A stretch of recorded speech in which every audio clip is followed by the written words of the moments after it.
I know that right.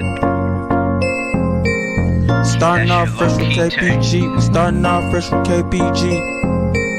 We started off first talking with G. We started off first talking with G. Then we went and added Corey. Added Prince, that's the KPG. We started off fresh with KPG. Added Prince, now it's KPG. Added Prince, now it's KPG. And we just talking with KPG. What up? Welcome to Talking with KPG.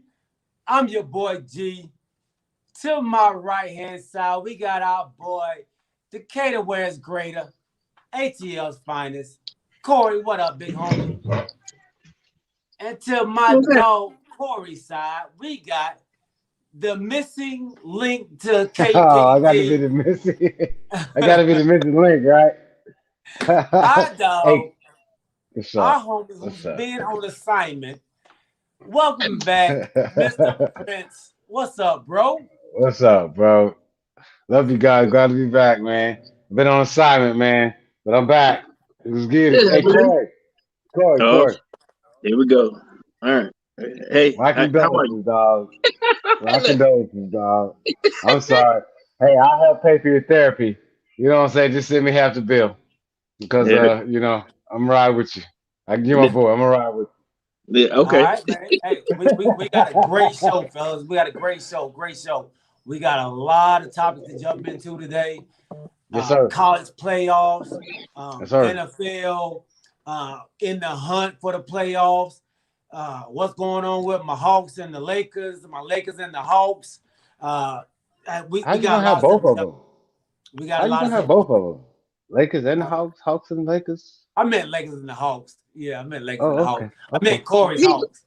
He respect the home team. Don't do that. He respect the home team. Hey, I'm just checking in, bro. I'm just doing me, bro. You know. Hey, I everybody miss you, that's out man. there. Welcome to the show. This is episode 70, season 2 of Talking with KPG, man. Thank y'all for tuning in. Thank y'all for rocking with us. It's been a while since we had the whole crew on. A to the Z Media Network. What's up, my dog? I see you out there watching already. Appreciate you. We got our boy Corey right now, like he's frozen. He's frozen. He's frozen in space, dog. Yes, sir. What's up to our dog Chuck Littlejohn? Good win today, homie. Good win. Oh yeah, unfortunately that was. Yeah. I thought they're gonna lose too, bro. But yeah. It was a good win, though. Good win on the road. it was a good win, bro. You're right, G. I had to say it, man, because I didn't expect him to pull that out today. But Washington has been coming on, bro. I don't understand it, man. Philadelphia too, bro. 4 in a row. Yeah, 4 in a row for him, man. So we'll see them next week. This is the matchup they've been wanting. This is the matchup they've been wanting. So we will see them next week. All right. So let's go ahead, man. Let's start in college football, man. Let's go ahead and we're gonna start with your Michigan Wolverines. Yes, sir. Hey, let me just say this, man. Go ahead. I'm sorry. Go ahead. They have reached somewhere they have never reached before, and that is the college football playoffs. They have gotten hot at the right time, man. I was one of the ones who was always saying they ain't playing nobody, and you were the one saying, I don't care. Wait till they see Ohio State. Wait till they see whoever it is in the Big Ten championship. Wait till they see us. And my dog, you were right, man. How are you feeling? I know my boy Zach is on cloud 9. How are you feeling? Hey, man, I'm feeling great about that. Let me say something about that though. Michigan came in, and it wasn't for that hiccup with Michigan State. Michigan would be number one. I'm proud of what my team did. I'm proud they came in and did what they had to do. But this is my only beef, and I want you guys to answer this. Why are we pacifying Alabama? Why is Alabama always they play one good game, they beat Georgia, one good game out of how many? Texas A&M, Florida, Auburn. Anybody else would have been dropped to where they wouldn't even be in the playoffs. So what is the deal with that? You know what I'm saying? You go to overtime against Auburn, which are not even in the playoff picture. You lose to A&M. Florida takes you to the wire too. They're not even nowhere in existence, but you're still in the top four. I don't understand that, man. So Nick Saban had so much of a beat that he just makes. Oh, my team has to be. My team has to be. Okay, they did beat Georgia. They did play good with Georgia. Okay, but who said the next game they played they're gonna be Cincinnati? They're up and down team. But my beef is this: they shouldn't even have been there, bro. The NCAA has this narrative that Alabama has to be in there regardless. No, because it was any other team, Corey, that lost at A&M when they were not even ranked. Okay, they took them to overtime, and they were like 13. Auburn took them to the same spot, and they were like way down there, but they still stayed in the top 5. How does that happen? How are y'all there? Come on, bro. How's that happen, Corey? How is Michigan there? When we beat everybody, cuz who did we lose to? Michigan State was number 3 at the time and number 4 at the time. Corey, come on. I know this is not your argument, bro. We didn't beat everybody, bro. We didn't beat the number 2 team in the country, Corey. Come on, bro. Okay. Come on, dog. Okay, we've gone through this. We've gone through this before, with this Michigan argument. And I if I need to hear you, I will. All right. So let's go with y'all first five teams, right? I think we talked about it before, right? Y'all went through what Michigan, Washington, Northern Illinois, Rutgers. Oh my God, no, that's not no. Let me stop. Let me stop. No, hold on. Because you're down rating. Because you're down rating. Okay, I'm sorry. Go ahead. Like I said before, when you started, I said Michigan started off non-ranked, I think, for 2 weeks. Then week 3, y'all entered in the top 25. Correct? Y'all played, like correct. I said, West Michigan. I think we said Washington, Northern Illinois, Rutgers, and then Wisconsin, which none of them were ranked. Y'all first ranked team came in week 6 when y'all played. Wait a minute, I don't think they were ranked then. Nobody was. Wisconsin was ranked. Wisconsin was a tough team. You know Wisconsin's a tough team. They wasn't ranked though. They wasn't ranked. Y'all didn't play until Michigan State. That was like week 7 or 8, right? Okay. You know what I'm saying? Then Indiana, Penn State, which by the time y'all played them wasn't ranked. Maryland. Oh my ranked. God. They wasn't ranked. Are you really? This is what you're doing. This is what you're doing right now. Okay. When we met Michigan State, we was undefeated. What was Michigan State and Michigan ranked when we met them? That's what I'm saying. How many teams at that point have we beat them in the top 10? Y'all went through nobody's till week 7. You see what I'm saying? Okay. Y'all went through nobody. Okay. So this is my argument with you. You're putting down Bama, but Bama was going through the SEC and all the teams. They only lost one. I thought you was a Georgia fan. Georgia fan. What I'm trying to make to you is he got robbed, not y'all, not Alabama. You know what I'm saying? Oh my God. Why are y'all number 2? You know what I'm saying? There's no reason for y'all to be number 2. What do we do in Ohio State? What are you talking about? Why number 2? Why is Alabama number 1 then? Why is Alabama number 1 then? Why is Alabama number 1 then? Why is it number 1? We got a better record than they do. Auburn. Hey, Texas A&M.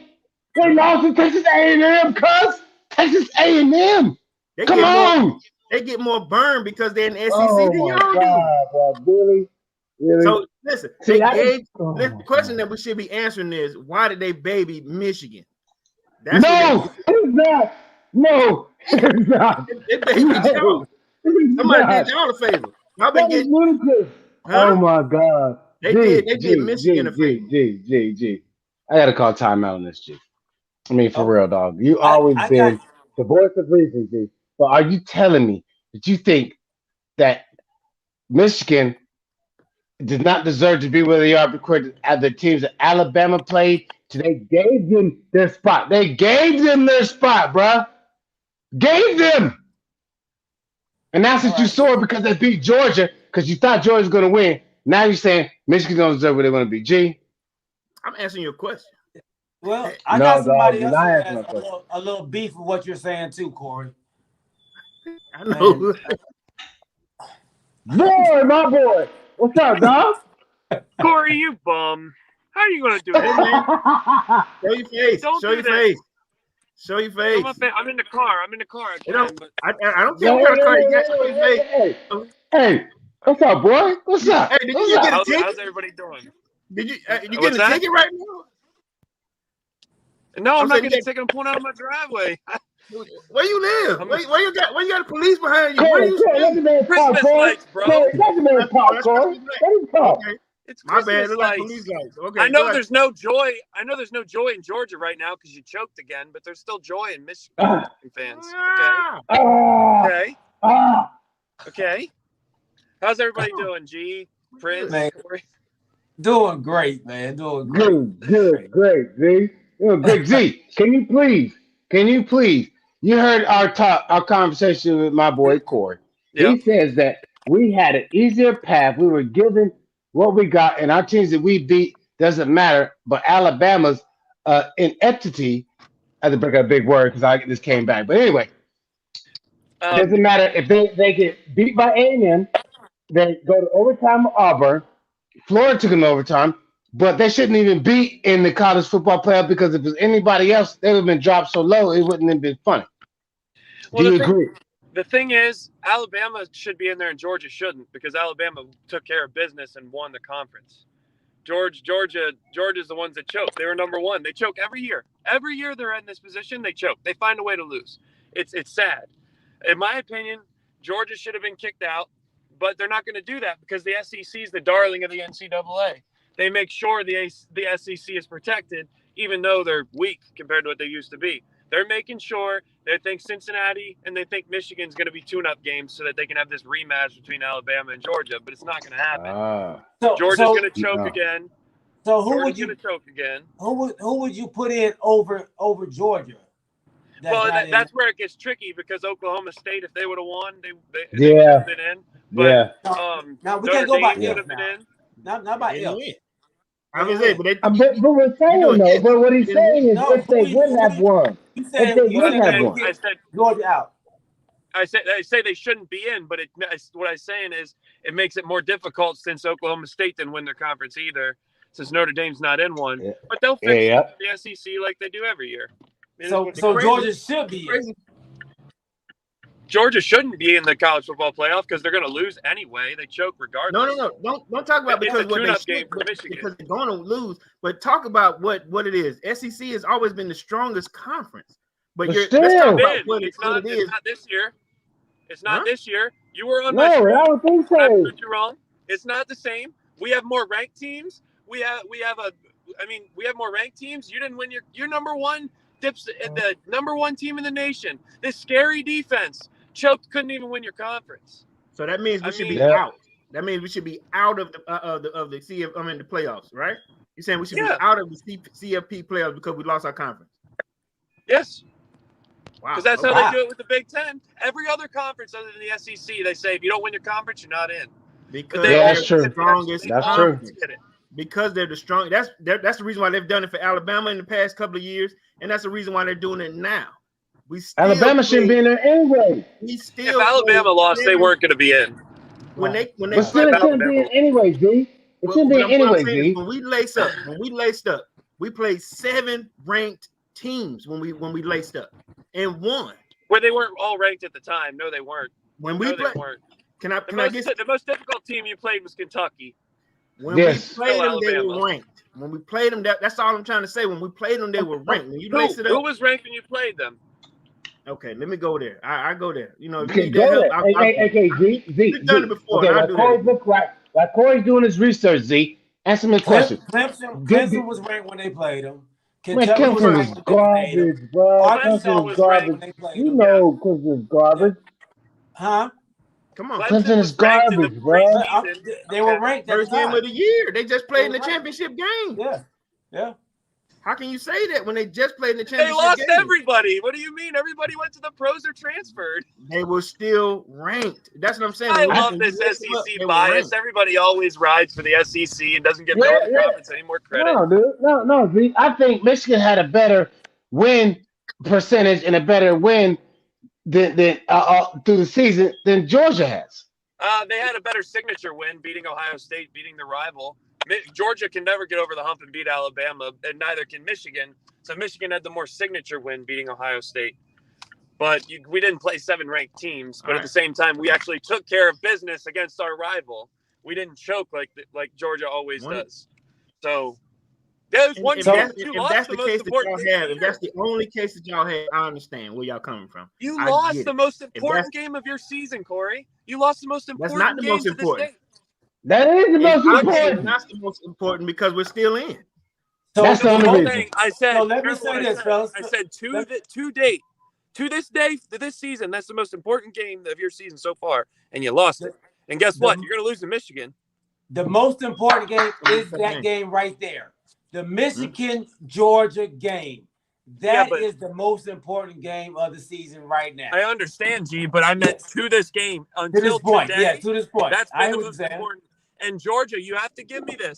They always lose when it matters most. They always do. Lately, every time. To Alabama. To Alabama, to Clemson, to anybody. They always do.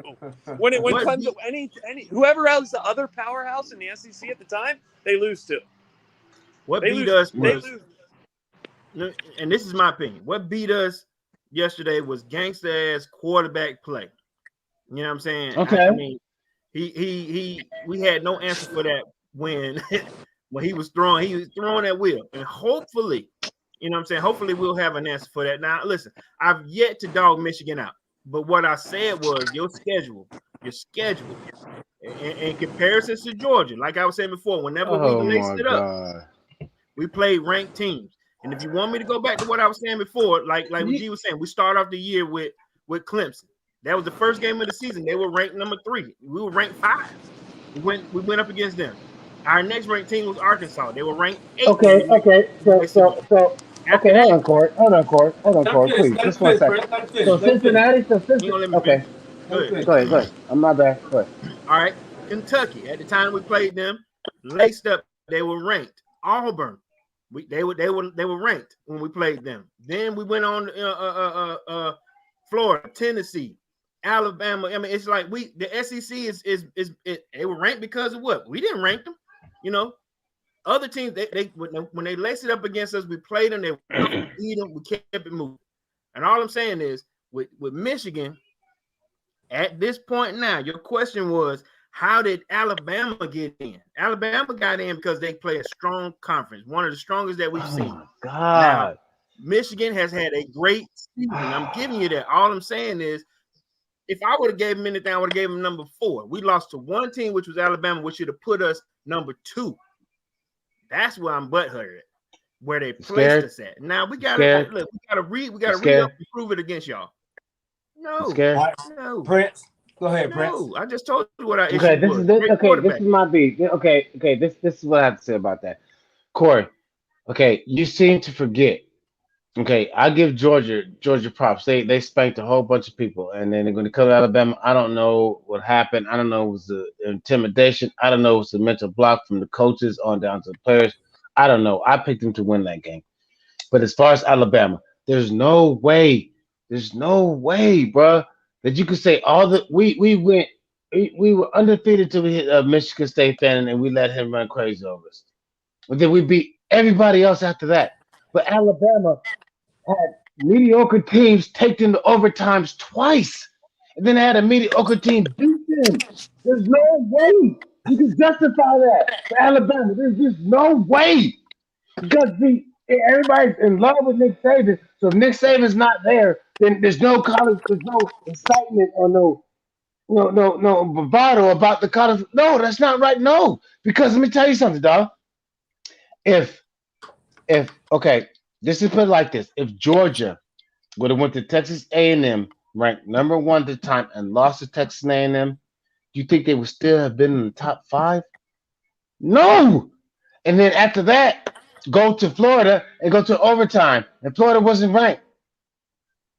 No, and then go to and then the Iron Bowl and go to was it 3 overtimes with Auburn that you knew was sorry. Would they be in there? No, Georgia wouldn't be in there, dog.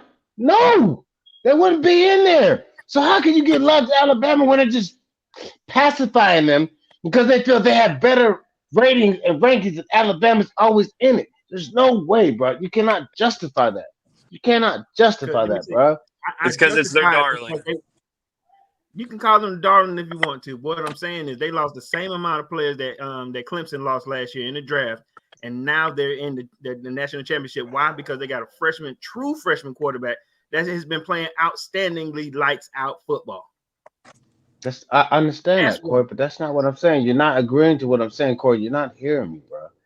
You're not agree with you. I'm an SEC dude, man. Not the Big Ten. I'm just saying but at the same time, I respect the fact that Michigan has been playing. They came from the bottom and now they're here. I've given you all that credit. I've given you credit. Okay. Week after all right, week. Okay, thank you. I appreciate that. Is if you go off the strength of schedule, Michigan should Let's be. go to the schedule. Let's do that. If Michigan never got to play a Charleston Southern or a UAB or a Vanderbilt or all these tune-up games you guys get. You guys get 5 tune-up games a year. Okay, go ahead. You guys do. That's real. Michigan gets to no, and the difference is, and Prince, I told him this on my channel, okay, and G was there. I said this in the Big Ten.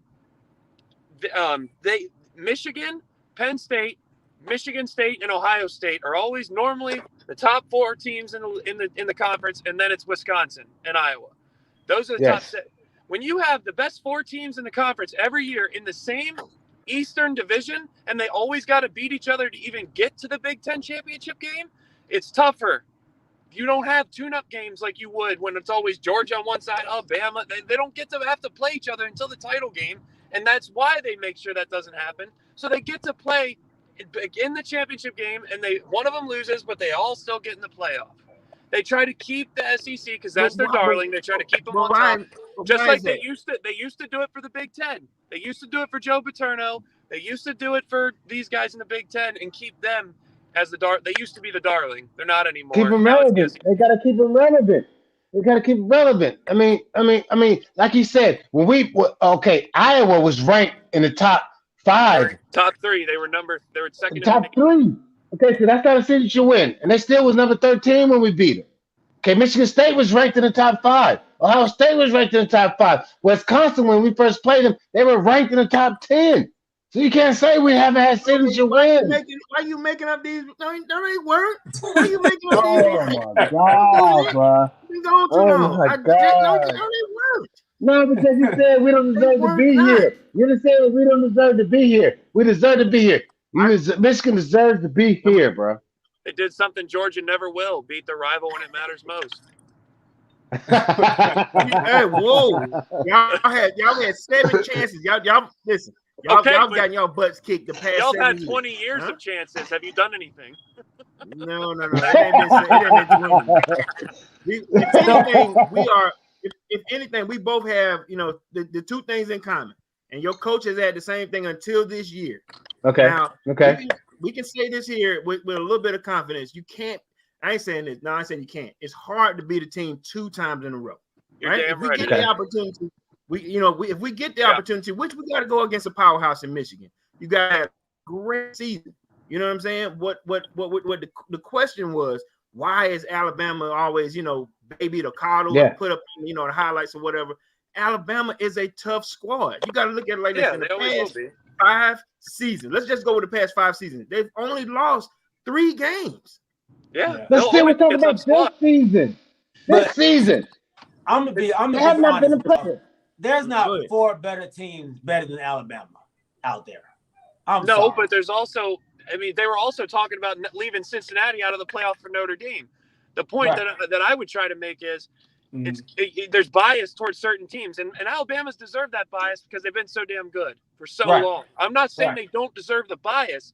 I just don't. Even if Michigan had that bias, I wouldn't like it because what's the point? It's not like, for example, Cincinnati undefeated. I get they're number 4, but they were talking about leaving them out for Notre Dame. What has Notre Dame done? Right. Nothing. They don't even have a Nothing. conference. I agree with Is you what on I'm that. saying. Like there's certain things that they're biased to certain teams, and I just don't like the college football playoff committee is just like the BCS. It's corrupt. Yes.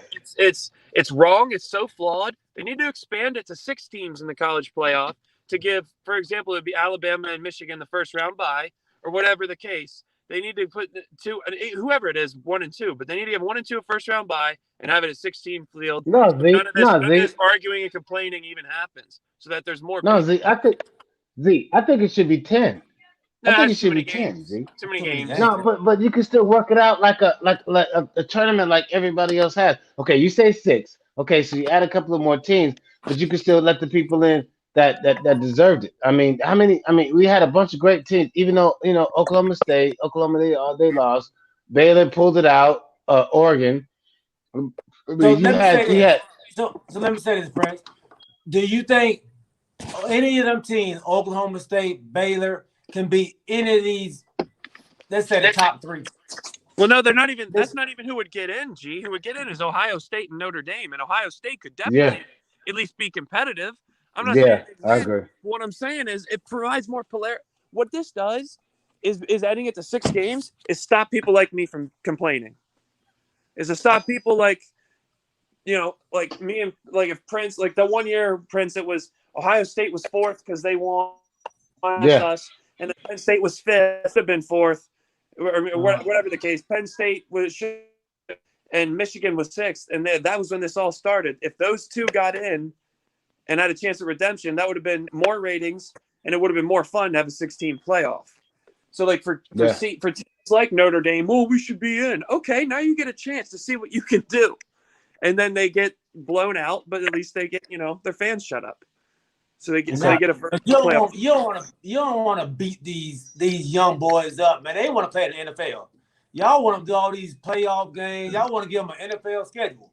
Man, they're young dudes, dog. They're young dudes, dog. They're young. They're Dude, young. if you do a 6-game schedule, they're young. right now, they're still, after everything's said and done, they're playing 14 games. 14 games. So if you add one more game to that, you're not, which the first and second seeds are going to get first round buys. You're adding one more game for some of these guys. I mean, that's if you can't handle that, then I mean you're already having durability concerns. Your NFL career ain't going to be the best to begin with. Now we do know that either it's going to be more teams in the college football playoffs, or they're going to add maybe one more game. It's got to come to that because it's too many. Like I said, it's too much argument behind it. It's money driven too, Corey. It would make more money. It's all about the money. It's all about the money. Yeah, it's all about the money. But that'll help out on both ends as far as like I said, conference play, championship play, and the CFP. But what I'm saying to you is, and this is just my opinion, all you're doing is adding another 2 slots for the SEC teams to get in for this college football playoff. But that's just how.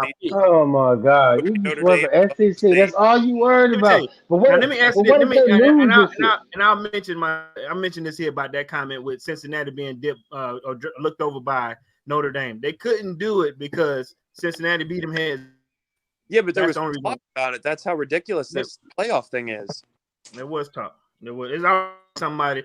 It's probably Notre Dame alum that's on that conference voting schedule, whatever. Who knows? It's so biased. Like, and it happens for every team, Corey. It's not just Alabama. It's not just SEC. There's bias towards just big name schools. I get it, but like we say Cincinnati hasn't really beaten anybody. They're not a good conference. Well, they beat Notre Dame. Notre Dame's supposed to be this big dog team, powerhouse team. All I'm saying is if they add 2, it'll make more money, it'll make the fans happier, and it'll just be a better product. Okay, let me ask this question to everybody. Since the college football playoff, what conference, or let's say, what conference has been on top since the college football playoff? Oh my God, you're gonna ask the obvious question. Okay. Really, Corey? Before the college football playoff, what conference was lights out right? Probably the Big Ten. The Big Ten was the darling before. Big Ten. Before that, you had your Miami run. The ACC was ACC, right? Before that, and then you had your Oklahoma, you had your Nebraska's. It moves. Right now the SEC, huh? Penn State back in the day, Michigan back in the day. They've all had, they all have that. What is it? That 7-year run where this is what people want to see. That coach is what they want to see. Since Nick Saban has been at Alabama, Alabama has in his coaching stable have put together a plethora of coaches that have, like Georgia. We got a guy that came out of Alabama. Clemson. I mean, sometimes you just have that squad, but they all come from Alabama at this point. But that's why I say people want to see Bama because Nick Saban is still relevant. You know what I mean? No, Yeah. Corey, but you I'm still not saying the whole. Right. Alabama and Georgia both deserve to be in the playoff this year. I'm not saying they don't. What I'm saying is just there's a bias towards schools like Cincinnati, toward like TCU back in the day, Boise State back in the day. You can't tell me they didn't deserve a shot. And if they lose, they lose. And then we know that. But how are you ever going to know they couldn't compete with those guys if you don't put them on the same field? And I think they're trying to do that with Cincinnati. You know what I'm saying? Yeah. No. That's But my hold gripe. on, real quick before we go. Hold on, real quick, Corey. Now, if Oklahoma State would have won, do you think Cincinnati would have got in over them? No. You gotta be perfect. You gotta be perfect to get to No, where they no. are. No. Even if Cincinnati would have been perfect and Oklahoma State won, do you think Cincinnati would have jumped Oklahoma State? Yeah.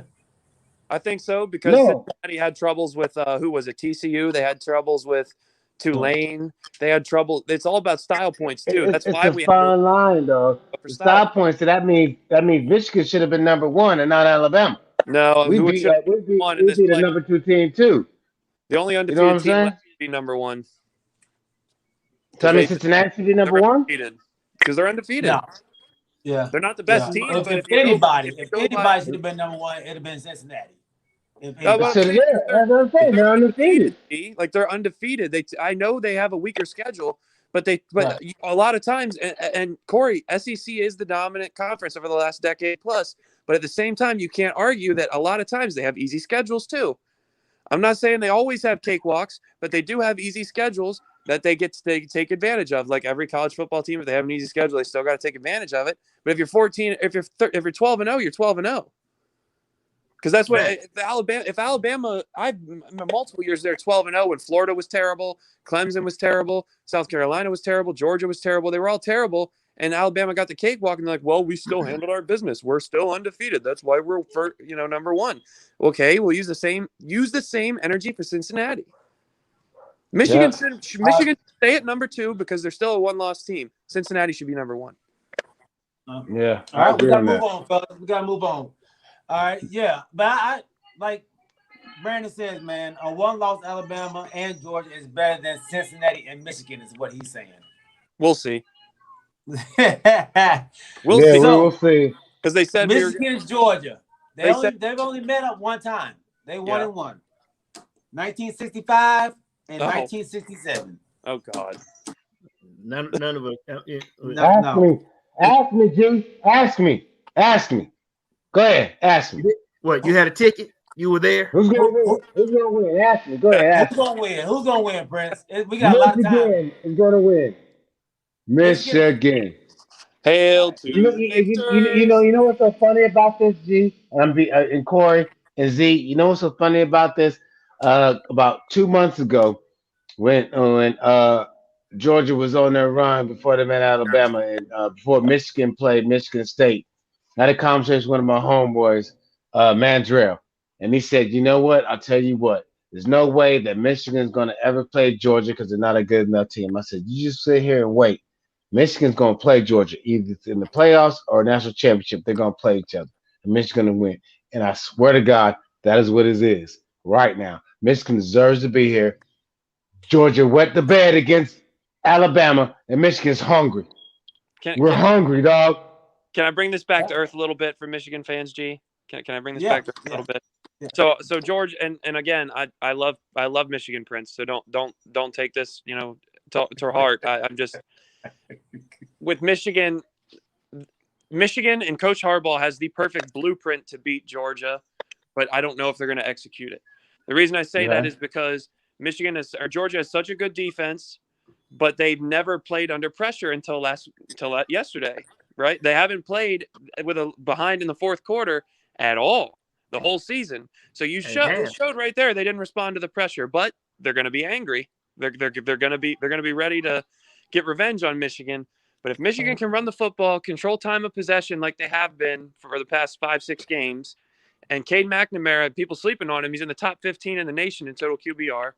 If Michigan plays their perfect game and doesn't turn the ball over, they'll beat Georgia.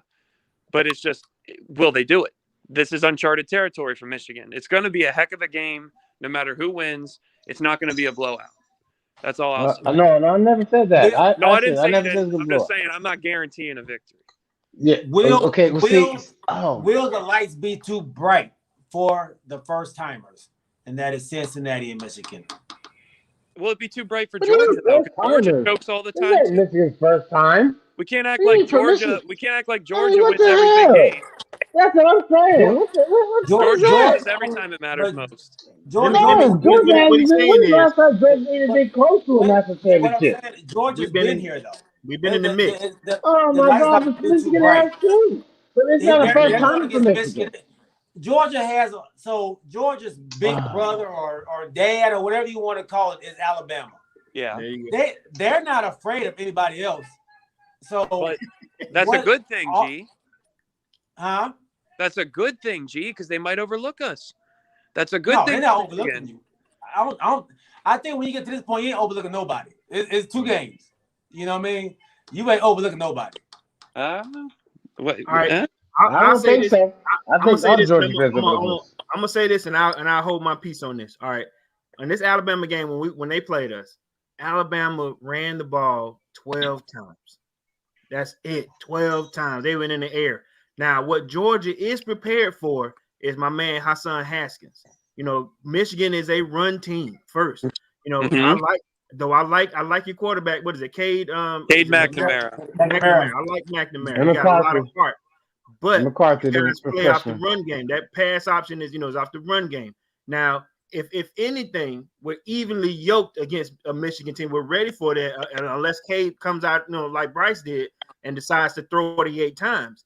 What I'm used to, I'm sorry, not 48 times, but for 400 something yards. If you guys end up that, we may have a problem. But I think we're better suited to play Michigan, and hopes that we can end up beating them because you guys are a run team. And it's going to be a great matchup.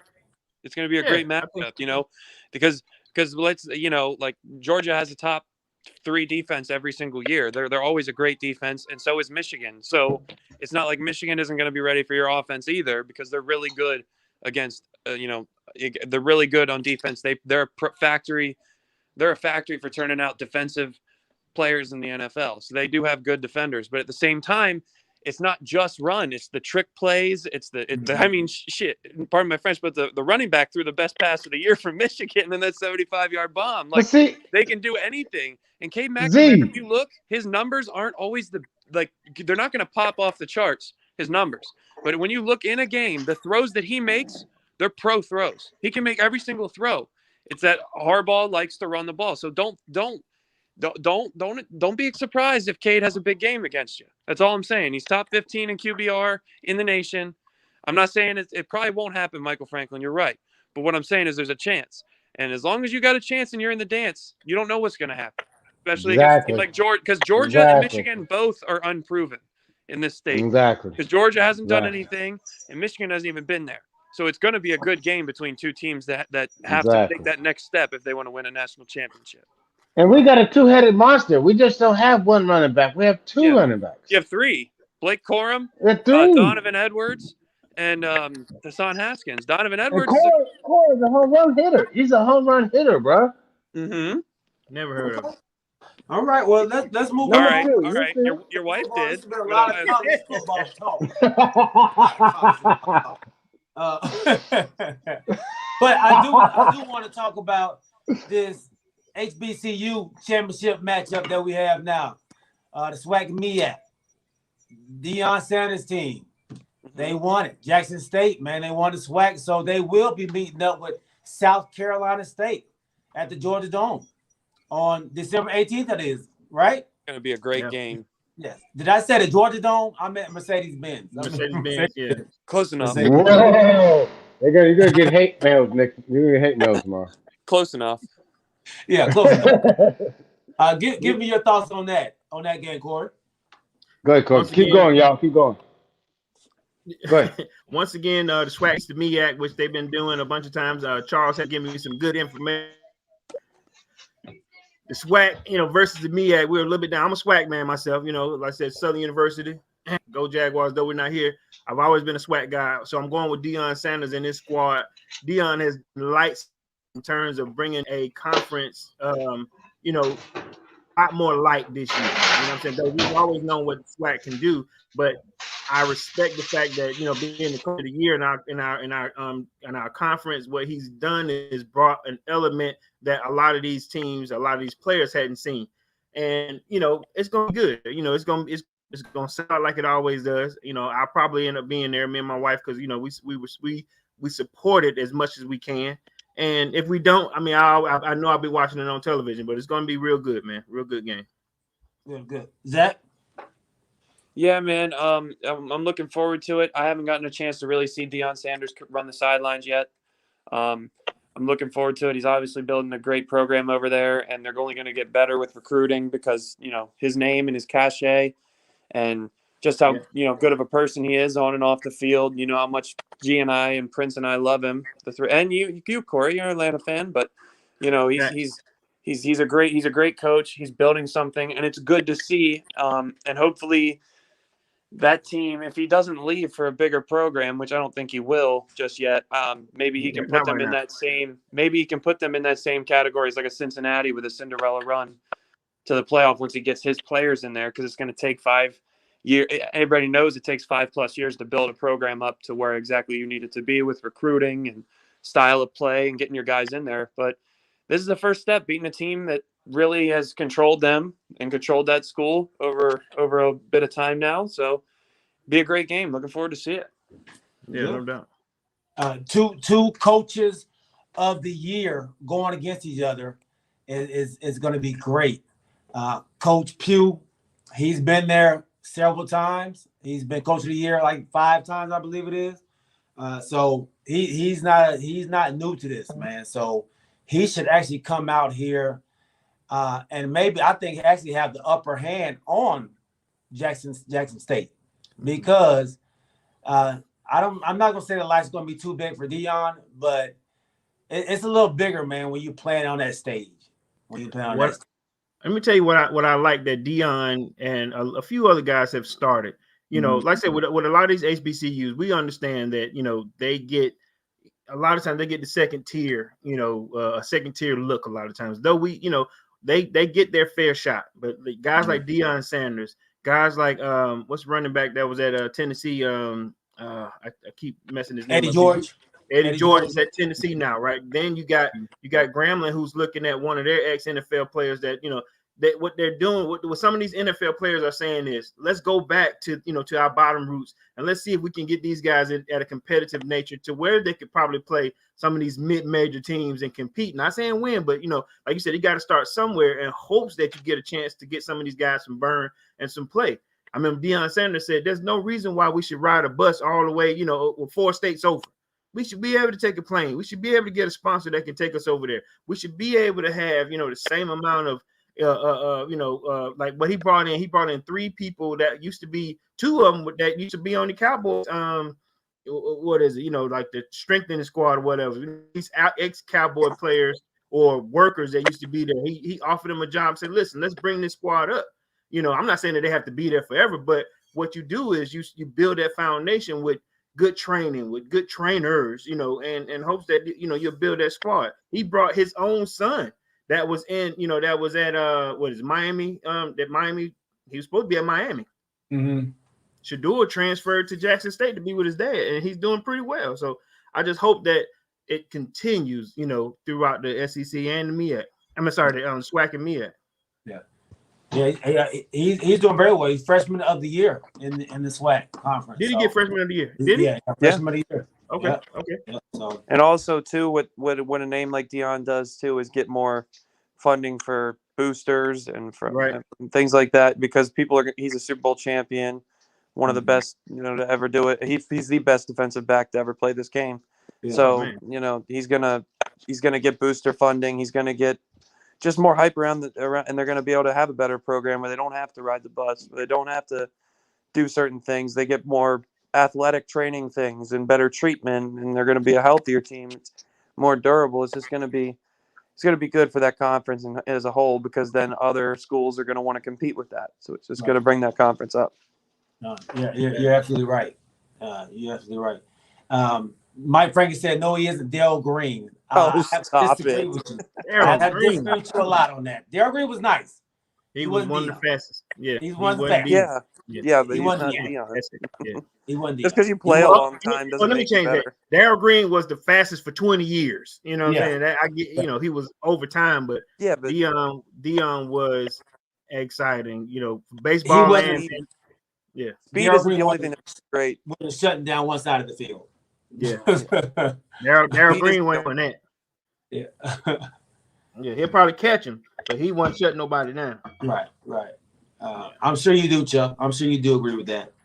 All right. Let's transition, man. Let's go into the NFL. We have some very good games on today. Very good games. But I want to start back on Thursday night's game. We didn't get to talk about Thursday night's game. The Cowboys versus the New Orleans Saints. It was a win, but I'm hearing and seeing a lot of tweets that people weren't happy with the win that the Cowboys had. Why do you think that is, Zach? Because, it was the Saints with Taysom Hill. They had a lot of injuries. They're still football players. You still got to win a game. But they just, 4 interceptions, all sorts of turnovers, a good defensive showing, I guess. But the offense looked horrible again. Dak Prescott didn't look anything special once again. The $40 million a year man is yet to really prove to me that he's worth that money. And you got to – I'm not saying the Saints – the Saints are pretty bad without Drew Brees and without all those guys, Michael Thomas, with all those guys. But you still – they look bad in the last 3 or 4 weeks straight other than Atlanta. And if you're playing a team – I put New Orleans on the same level as Atlanta. If you're playing that type of team, you got to do to them what we did to Atlanta. You got to show that you're really that much better, and I don't think they showed that. So that might be why people are still doubting the Cowboys, because they had a gimme win, but they still had troubles winning the game. Is the Saints defense better than Atlanta's defense? Yeah, but they still had a lot of guys out. They had what was his name, Armstead out. They had what's the other guy's name? A really good edge, Jordan. Jordan didn't play. Yeah. No, he was there. Yeah, he played. Oh, he played. Yeah. Okay. Yeah, he played. Yeah, he got shut out. Yeah. Okay. I threw that in there. Regardless, yeah, they were missing. They were missing one of their D tackles as well. So they missed like 2 D tackles, but they're known for their defense. Their offense has been trash. And then they started, Taysom Hill, who was horrible. He couldn't hit the open man, et cetera, et cetera. But I think with the defense that they played, with the snaps that we had, with the coaches that we were without, I thought the boys played well. I thought they did just as many people out that New Orleans had, we had out too. So we're not healthy either. And then we had 6 coaches out, including our head coach. I think anytime you win without your head coach, I think that says something. I think that says something. Even though, like I said, we didn't look great offensively, I still saw we put up. I think I wrote it down in here somewhere. We still put up over I think 400 yards. Close to it, 377, and that's without a rushing game, because our rushing game has been very lackadaisical. Oh, we lost our boy Zach. We lost Zach. Yeah, he for a second. So, I think it was a tough win. I think it was a gritty win. And that's a great question, James Littlejohn. James asked, man, what positions does your coaches play? And I think Prince is on that as well. Coaches really don't mean much. Prince, What do you think about, and why are people so hard on the Cowboys for winning on Thursday? Okay. Can you hear me? Yeah. Okay. Okay. Since I have a chance to speak on this subject, I'm gonna go back to Dion later because I couldn't get my elephant in the room in. But well, okay, this is what I think about it. Because You I are said to the you elephant in the before, room. no, I may be, but you know what? I'm back, baby. When I walk through, but anyway, okay, check it out. Um, I think regardless of me, what G was alluding to was he texted me and he said that it doesn't make a difference what coach you have, and I said he said it makes a difference to the coach because by the coach it's about the scheme, and the scheme is what makes players great, and G, if I got that wrong, I apologize, but I think it's about the attitude and the heart of the players. It doesn't matter what coach you got, if he can galvanize your team to play anybody and beat anybody, it's all about the players. And I think it's about the Cowboys as the players. I think that the Cowboys we had such high expectations that they thought we were gonna go probably be have one loss right now. Okay, but with the injuries that came in with us and the people that we got back, that wasn't possible. I think Dak Prescott, his last couple of games was not spectacular. Okay, with Cooper coming back, that's good. But even when Cooper wasn't there, CeeDee Lamb got hurt one time, and he went to what he had, and they just wasn't there for them. Now, the Cowboys not probably not going to get the number one seed unless we win out. Now, I think if we went out with a couple of losses, that we would get the number one seed. I think we could need the number one seed, but actually, we're a great road team. And our schedule, GG, what's our schedule? Washington, We got twice. Right? Washington, yeah, Washington twice, Giants, and Arizona, and then Philly at the end. Okay, so G, do you believe that we can win out? I do, yes. And I believe the same thing. I believe the same thing. Even with your boy coming back to the Cardinals, I really think we can win out. Now, if we win out, that's still not guaranteed it's the number one seed. But now let me ask you two a question. You guys been watching football a long time. Do you think momentum wins championships? It get you there. It get you there. But you don't think it wins. You don't think it wins championships. You don't think momentum wins championships. All right, if I got it, let me get it. Let me give just a few seconds in. All right, I listened to all that jibber jabber you just brought on about your squad. Listen to me carefully. I'm gonna put both of you on notice, and if Zach come back, Zach is on notice too. You guys have a problem coming down the pike with the Washington football team. If we're talking about momentum right now, they are on an upswing, and right now, I'm not saying that you guys are in trouble. You're on notice. I'm putting you on notice. You're having trouble with some team. You had a little trouble with those one with New Orleans and a subpar quarterback like Taysom Hill. Only won by 10. They were in the game to the fourth quarter too. Now, you're right. You guys had some guys that were out. You had some key players that weren't there, but you should have done them like us, and that didn't happen. Now, the Washington football team upswing, if we're talking about momentum, I think, hey, Charles, I don't know where you're at right now, but I'm thinking I'm seeing what you saw earlier in the season. Now, all I'm saying is it's not going to be easy. I don't see y'all winning out being an easy thing. The way we're going to be fine. The Cowboys going to be fine. No. I think y'all got to worry about some things that's going on, and it's going to start with the Washington football team. So, when we smack the Washington football team in Washington this week coming up, are you going to change your tune? No, because you should. You should be able to. Oh, we should. Why you should? Why? Because y'all. That's what we've been talking. Y'all been so tough all season. Like the defense is always, like I said, you got what's his name? He ended up getting. Did he get 2 interceptions or just one last week? He got 9 so far, right? Yeah, got 1. He got 9. Yeah, he got 9. Yeah, been shutting down. You got me. Michael Parsons is going to be the defensive player of the year. Hands down. You know what I'm saying? That dude scared me on any Sunday. Right. Then if by chance Dak Prescott he threw for 40. He threw what was it 21 for 40 or something? What was it? Dak Prescott was it 21 for 40? It was somebody, yeah, somebody that. Something like that. But if he decides that I'm gonna be a little bit better, and my 35 for 44 or whatever, it'll be a little bit better. CD Lamb has been doing this thing. When you got Cooper on the other side, Gallup, was it Galladay or Galloway, whatever, Gallup. You guys, the offense is stellar. I'm giving it to you, but at the same time, I hadn't seen you told me that Elliott was going to be the leading rusher, in the league this year. I see more. What I've noticed is Pollard is more of a scat back.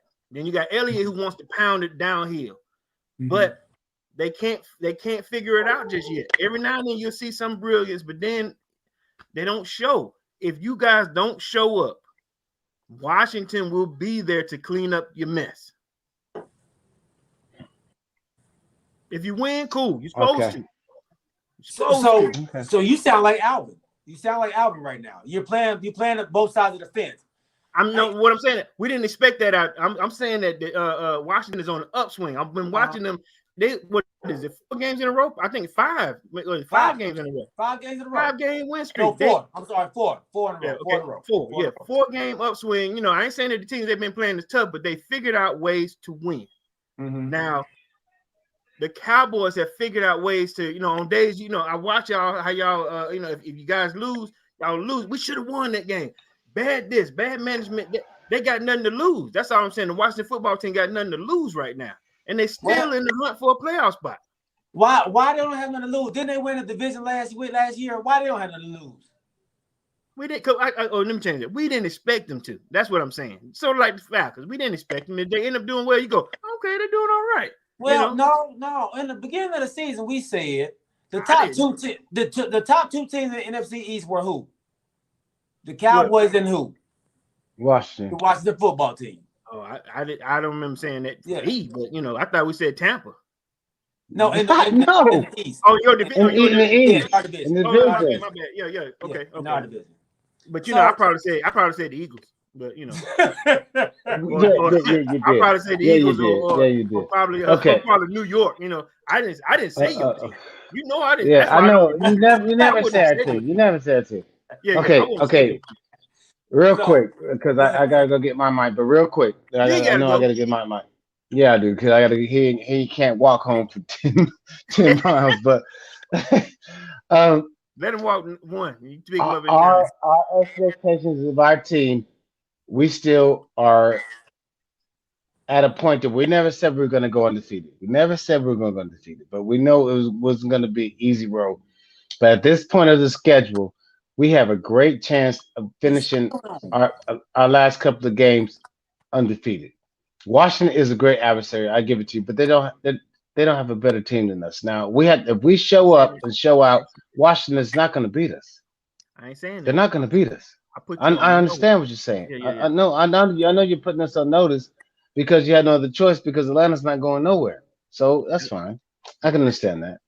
All right. You understand that? And I want some lunch off this Atlanta bet because the guy at my job said Atlanta have a better record than the Cowboys at the end of the season. And I said, no, you're dreaming. I said it too. I owe G something. I don't know what I owe him, but I owe him something because I owe him something, We have so many bets out there. I don't know who owes who what. Me neither. Nobody paid up. We paid up. Me neither, G. Me neither. We got so many bets. Hey, but listen, hold up. If anything, he owed me something because I hurt my side dancing at his wedding. I hurt my whole left side trying to get down low with his mama. Hey man, listen. Let me get out of here. But thank y'all. I'm glad to be back. I'm not gonna miss so much shows. I had a back injury, but I'm good. But let me get out of here, fellas. I appreciate having me back. But we're gonna see what's gonna happen. We on for Wednesday, right?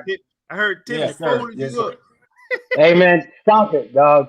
Stop it. You know what? We're gonna discuss it later. Hey Timmy, where you been? What? All right, man. I love y'all, man. Let me go. I love y'all. Peace. Peace out. What? All right. So, see, my boy James said I owe him wings. He said, "Where his wings at?" I don't even know why I owe him wings, but I guess I owe him wings. I don't know. I know they owe me wings still from last year. Yeah, what he owed you some wings for? I don't know. I don't know. But yeah, no. Let me say this. Washington's looking good. They on a nice roll. They kind of picking up where we thought they would be in the beginning of the season, and they're figuring it out. I guess it took them a little bit to understand what Taylor Heineke really is, and you said it last week. He's not a bad quarterback. Ain't bad. And then they got what that boy Gibson. Gibson has been looking good every week. Yeah, Gibson's tough. He's a tough runner. He's a tough runner, man. And what they do is they try to get you in the fourth quarter and then grind it out with their running game. If you can get a lead on them, a big lead on them, a 10-point lead, they're not good from coming from behind. Let me ask you this, G. I'm gonna just to pick your brain on how your Cowboys are doing. All right, what happens when your Cowboys don't show up? Tell me when we talk about like the loss or whatever. I know I'm normally bubbly whenever you guys lose, but tell me where you guys missed the blank, or missed the boat when you guys lose. And that's the crazy thing about it all is we haven't put together a full game but one time, and that was the Atlanta game. Mm-hmm. But it's either the defense showing up and the offense not showing up, or the offense showing up and the defense not showing up. So it's not just one thing. It's different things. It's different things. It's different things. Now, granted, right now my offense isn't clicking like it was in the beginning of the season, and I think a lot of that is on our OC. Our OC is not. He's not utilizing. He was questioned. He's not utilizing the run game like he needs to use it. Okay. Against some defenses, you can't run up the middle. You have to run the edges. Okay. He's not using that. But go ahead. So if I had to ask you a hypothetical question, and it's just don't take the fan out of it, and let's go with your professional opinion. If you guys lose to the Washington football team, watching this Cowboy squad that you have this season, what would be the reason that you lose? The reason if we lose to the Washington football team, the reason we lost would be because we couldn't stop the run. Okay. That would be the reason we lost to them. That would be the reason with this defense that y'all have. With this defense that we have, that's the only thing they can really beat us on. They don't want to drop back and pass the ball against this front seven that we have against Michael Parsons. Okay. We just got back DeMarcus Lawrence. We're getting back Randy Gregory this week. You're not going to want to drop back and pass the ball. You're going to want to run the ball up the gut. That's where our weakness has been. So if we can't stop the run, then that would be the reason we lost. Could Heineke be one of the reasons why you guys lose this game? No. Okay. I don't see Heineke out dueling a Dak Prescott. I don't see it. Yeah, I don't see it. I like what he's doing, but I don't see it. Mm-hmm. So is this what happened in 4 of the losses? Yeah. If you look at the losses that we've had, they've been able to run at will. When we lost to the Raiders, they was running. Jacobs was having a monster game, and then we couldn't stop that. Then Carl was hitting with the play action. When we lost to Denver, they was running all over us. Doggone Melvin Gordon and Williams was running like a madman back there. I didn't even know he was that tough, even though I have him on my fantasy team, and I seen him getting points every week. I didn't know he was that strong. They was running the ball on us constantly. The first game we lost, that wasn't a running game. That was just Tom Brady being Tom Brady. All right. The game we lost against Kansas City, that wasn't a running game either. That was just two. Now that was just a good game. That was just two good teams. Yeah. That came down to the fourth. Yeah, we couldn't get nothing going at all. Now that was another team that was on the upswing. You know what I'm saying? Yeah. They found their niche, and then the Cowboys came at a time when they were, I think they had a 3-game win streak, when they came up to y'all. So that's why I was saying right now, the Washington football team has a lot of steam, a lot of momentum coming into y'all. And now, a lot of times that helps. A lot of times that gives you a lot of confidence that you need to go against a Cowboy squad. You see what I'm saying? Absolutely. Now the way we're talking now, it's not like that, we're dogging either team. What the media and what you guys have shown are, you're supposed to win this game because y'all got a tough team. This quarterback that Washington, this is the third guy that they put up, maybe the fourth guy that they put on the line. Let me know, Charlie, if I'm wrong. But right now, with 7 games left, I guess it's 6 at this point, they're figuring out what they can probably do to try to make this last, this last push for a playoff spot. And y'all got to see them twice, right? Right. And you're saying that you're going to get them both times. It's going to be hard to do when, to beat a team 2 times straight. But I'm just saying, you told me last week that if you guys lost to New Orleans, y'all gonna have to rethink some things. If you lose to the Washington football team, are you still feeling that way? No. Okay. And let me say this. It depends on how we lose. Like I said, if we can't stop the run and we lose, that's going to be an issue, because that's been the issue in 2 out of the 4 losses.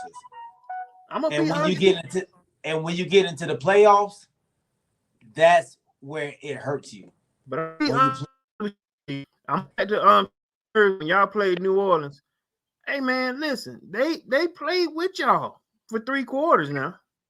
They were down 10 points the whole game. They were down a touchdown the whole game. They were still there when y'all normally running away. They could have played without those 4 interceptions, with Taysom Hill having, the finger problem, whatever. Then at the same time, when he was scrambling, I think he scrambled for a bill. A bill. Right. So, yeah. If ain't many quarterbacks out there that's going to do that. We got a Cardinals quarterback that can do that. That worries me. But I think I don't see Heineke doing that. I don't see Heineke being able to get away from Michael Parsons. Taysom Hill's a little faster than Heineke is. I watched Heineke last week. He ain't Matt Ryan. What I'm saying? He ain't got lead in his feet. He's Russell Wilson. He's Russell Wilson. Okay. All right. He's Russell Wilson like. So I like him. Who y'all got left? You got 2. You got 2. You got the Giants. You got 2 in Washington, and what else you got? Eagles and Arizona.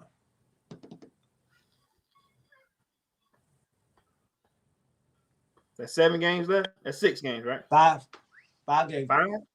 Yep. 3-2. 3-2. Who you guys losing to?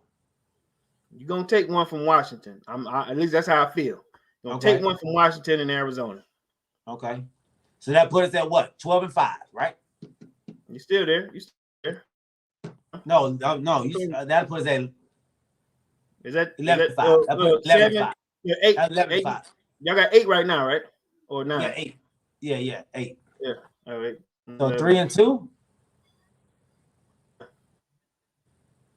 So you're saying 11. We missing the game. So we missing the game somewhere. So y'all play? Do y'all play Philly twice? Who y'all play?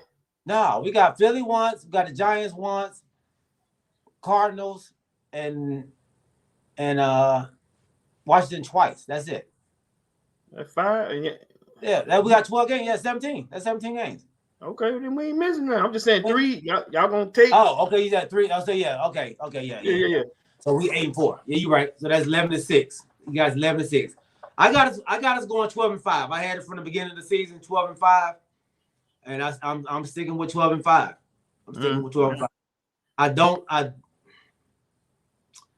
I say we lose the last game of the season against Philly. Hold on. Wait, Mike, what the I'm sorry, what the hell? Big man to the boy, stop. Go ahead with all that.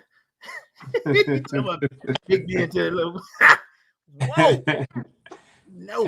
I just saw it. No. All right. So let's go on to these games today, man. Kyler Murray came back. They get a win over Chicago. 4 interceptions from Andy Dalton, the Red Rifle. Yeah, okay. Andy Dalton. Kyler Murray, man, 11 for 15 for 123 yards. I think that was the plan though. I think one, he threw some good ones. He ran for a few, and I ain't gonna lie to you, when he ran that one in, he had that he wince, on his face a little bit, but I think that was when he was in the end zone, he kind of there was. I think that I don't think he's 100% just yet. I really don't. But I think that was the plan, to not overdo him and control the game. And when that happened, with the defense having the monster game that they were having, there was no reason for him to, throw for 200 or 300 yards or whatever. So I don't being that thing. That was kind of the plan, because the defense was swelling up on Chicago. You know what I mean? Right. So right. But it looks like they're on their way, man, to that number 1 seed. So welcome them back. In the other game, Atlanta, Tampa Bay. Atlanta played tough with them, man. The first 3 quarters. Man. They played tough. They was in the game. First half. First half, man. But then they let Brady just go off, him and Gronk, his best friend, He ended up with 4 touchdowns, 1 interception. The Atlanta Falcons are now 0-13 against Tom Brady. Yeah, never beat him. Look, man, I felt good going into halftime, especially after we got the unexpected interception. I'll answer that question, Mike. Do they use Pitts, or why don't they use Pitts? Or I think Charles asked, are they using them properly? Right now, we got nobody on that left side, so they'll double them all day. And then at the same time, you gotta have the quarterback right now that can get him the ball in those tight spaces. Matt Ryan needs too much time to make the decent throw. He's not a Dak Prescott where your arm strength can actually, enhance the throw sometimes. Sometimes you got guys that can really zoom it in there and get your time and, get that timing right.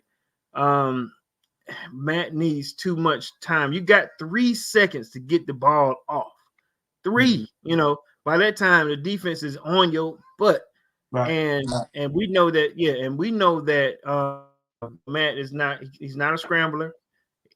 If the only team that gives their quarterback that kind of time is the Tampa Bay Buccaneers. Right.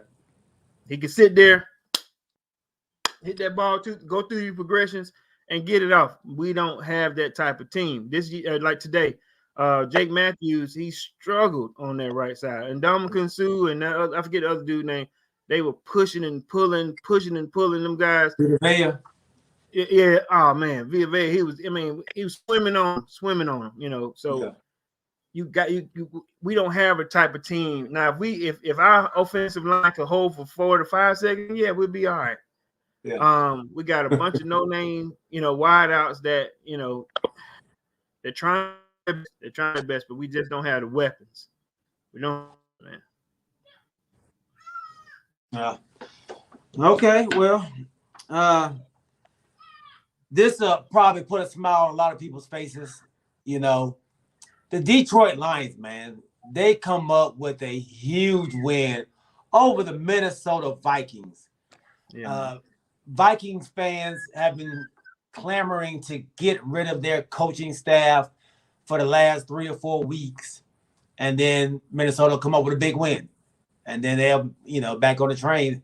But now losing to the Detroit Lions in that fashion, Detroit tried to give it away.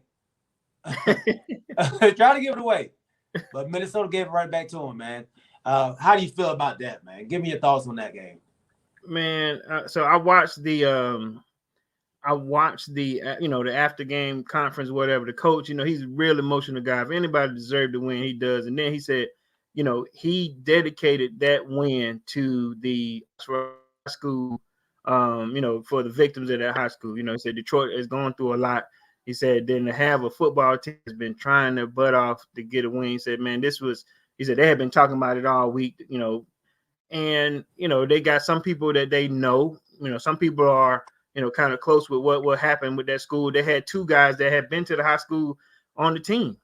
Mm-hmm. So it's like you said, it's a feel good statement. Though we know it's not going to do a whole lot, but at least you don't go out 0-17. You know what I mean? Right, So right. Yeah, man. Yeah.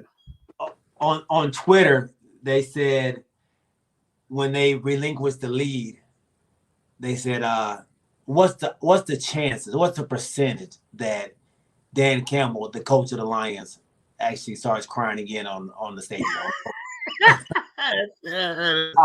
And everybody on there was like, oh, absolutely, 100%, 120%. He's definitely going to cry. He's crying. He been crying. Hey, man, he be emotional. And he cried. He cried, but he actually cried this time for the right reason. Reason, yeah, man. Yeah. He cried because he's seen this team trying. And I've been saying this every week. They're trying. They are giving everything they have. They are playing hard for their coach. They are trying their best to get that coach a dub, man. So it made me feel good to see him out there. It actually shed a tear of joy instead of sadness, man. Sadness, I know, right? Look, Jared Goff, when they won that game, man, listen, Jared Goff has had his fair share of a lot of wins, right? I'm talking about they won that game, you don't think it was Super Bowl. I mean, they were hugging and kissing, blowing kisses to each other. Like you said, you don't want to be, a stink of a team the whole season. It got to be, some bright line, some, silver lining to it. So, yeah, man.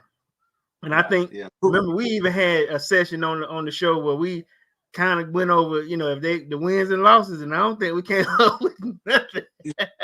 Yeah. And I think this game right here might be one of the hope games. I think it was. Wasn't it one of our hope games? I know the Falcons was one of them. Yeah. I think this was one of them too. I think this was one of them too. Yeah, it might have been this one, Philly and the Falcons, or something like that. I think I may have had the Bears, Falcons, and I know those 2 times. I think I gave them those 2. So who knows, man? But so check the game. So they got the Broncos, they got Cardinals, they got the Falcons, Seahawks, and the Packers. Yeah. And right now, the Falcons, we may get to them.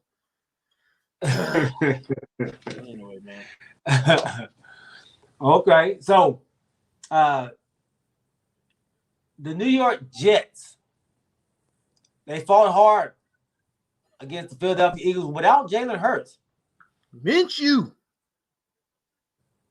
Is there a quarterback controversy in Philly now? No. Minshew has had his chance. He's had, I'm not saying that he's not. I see Minshew as Fitzpatrick. Lights of brilliance here and there, but no. There's no controversy in terms of being a quarterback. If there's any controversy, is with Jalen Hurts and the Philadelphia Eagles, because they just right, 3 games into the season, they were still taking trade options, you know? Right. That's what a conflict is. They just, you know, it's them. It ain't, you know, Minshew is not the future. You know, I mean, I'm not saying he's a bad QB, but not on an everyday level, you know. So no, I don't think so. No. Yeah. They because you well, like you said, they don't, the coaching staff really don't believe in Jalen Hurts. Right. The fan base seems to like. Yeah, I mean, he has shows of brilliance here and there. You know, they just need to get to do some help. But then at the same time, I guarantee you they're gonna pick up a quarterback at the draft. I guarantee it. Or either try to trade for somebody, you know. So yeah, Hurts is better. You're right. Hurts is a better QB. But yeah, man, they got to get to do some chance. Sort of like Tua. Tua is on the upswing. You know what I'm saying? He's doing well too. I've been watching him play. Been doing well. But you got to have a you know, ownership and general manager that got your back too. You know what I mean? So I don't see him. I don't know what they're gonna do with him next season. Yeah, so he's doing all right. You know, but your squad got to be willing to go with you. You know? Yeah, you're right. So peek this out. So I heard this with the Giants. They've been looking into possibly it's rumors about trying to get Russell Westbrook. You see what I'm saying? So it's like in this league nowadays, because you want to win so much, you just don't know who's gonna have your back the whole time, you know. Mm-hmm. And honestly, I see Seattle maybe getting rid of our Russ next year, man. I kind of see it. It's time. Yeah, it's time. I think so. You know, I think so. With the whole Legion of Boom gone, and you know, it's every now and then you got to scramble your eggs and make a different meal. You know, so I think they owe it to Russ, sort of like what the Lions did. You got to give them an opportunity to probably go somewhere else and let them figure this whole thing out again, start all over from scratch. It's not a bad thing, but you know, he just need to go somewhere else and trust and believe. When he goes to a different squad, it's you know, it's sort of like how you wish you'd have been a little bit better. How Julio Jones left, you know, the owner got the plane, you know, come on in, you know, hey, I see Denver. Ooh. I see Denver. That's not bad. That's not bad. I like Miami. Woo. I like Miami. Where is he from? He's from Wisconsin. Where is he from? Like Wisconsin or something like that. Okay. Yeah, I think So the only reason why I saw go ahead. Yeah, I Denver's not bad though. Denver is like a quarterback away from being a contender.